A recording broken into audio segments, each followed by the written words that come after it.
Yoruba religion has become an international religion. There are more people espousing Yoruba religion outside Nigeria today than there are in Yoruba land in Nigeria. Let me give you an example. In the province of Bahia in Brazil, a province that is a Roman Catholic province, there are more Yoruba centers of worship today than there are Roman Catholic churches. Almost everybody who is a Roman Catholic is also a worshipper of Ogun or Ija or Yemoja or Oshun and so on. And Yoruba religion is spreading in the world. A professor of comparative religions wrote a book a few years ago. The title of his book, The 8 Leading Religions That Rule the World. And in order of strength in the world, number of people, power, influence, and so on. Yoruba religion is the 6th of the 8. And that's the only religion from Africa that is an international religion. Okay, so here we are. We have built all these great things, but we don't know how to handle politics somehow. Because when we start fighting among ourselves, we just keep fighting. And we don't look around us to see what is really happening to us. So today, in the 19th century, we fought wars, and we couldn't stop them. And Ibadan, thank God for Ibadan.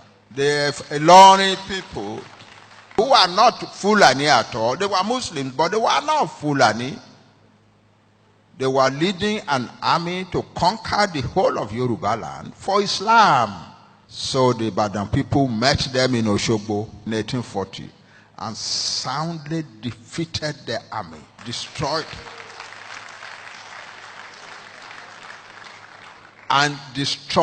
their cavalry, and took captive the leading officers of the army, who incidentally were all Yoruba. There were one or two Fulani in the lower levels, and the Ibadan chief said, "We have no problem with you, go back home. It is these ones who are our own people that we have trouble with." So they sent one to Oyo, to the present Oyo, where he was executed. They also executed another one in Ibadan. So this is the situation, but then Ibadan became big, Ibadan became great. That's where everybody wanted to come to. There was opportunity in Ibadan. And Ibadan wanted to unify the whole of Yoruba land by war. So they conquered many places.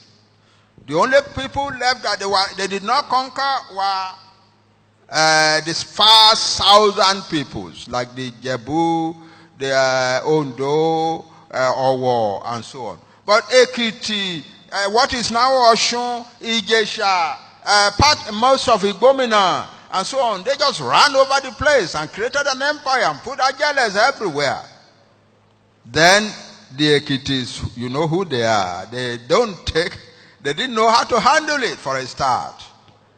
But then in 1877, they finally made up their mind to handle it. So one of their boys started trouble by killing the local Ajele. And the rest of the Ekiti, then people revolted and drove the Ajeles out of their land. And then created an army called the Ekiti Parako Army. And the war went on from 1877 until 1886. It is the peace treaty of that year, September 23, 1886, that we are celebrating today. So what is the significance of that treaty?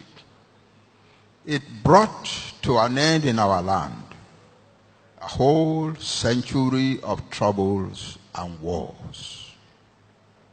But here is another angle that you may not have heard before. As of that time, the British and the French and so on were already interested in empires in Africa.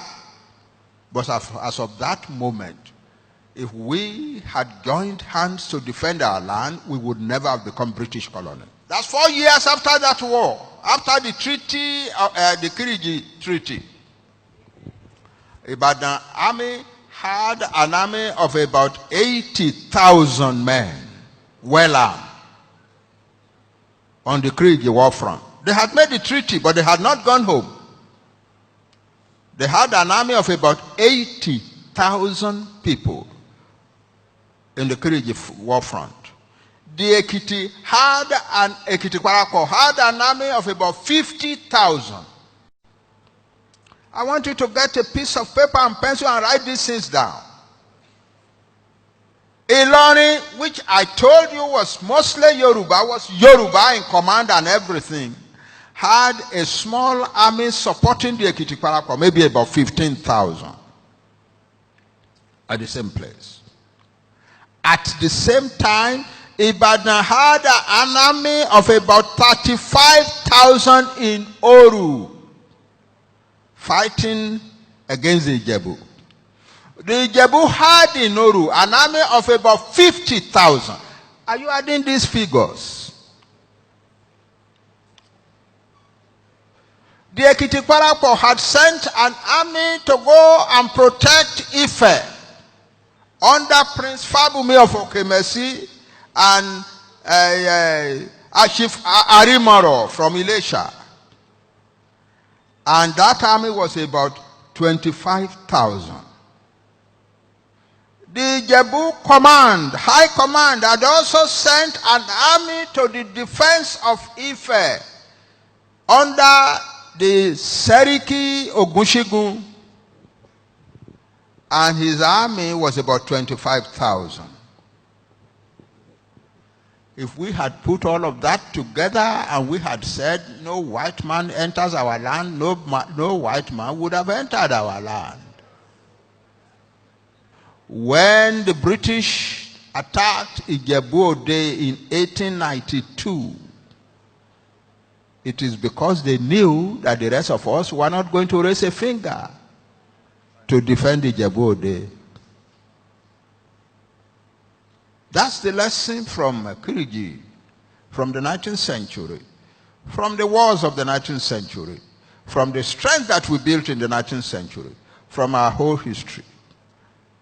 A great nation stands still and let all sorts of smaller nations run over it. It is time that we began to take control of our lives.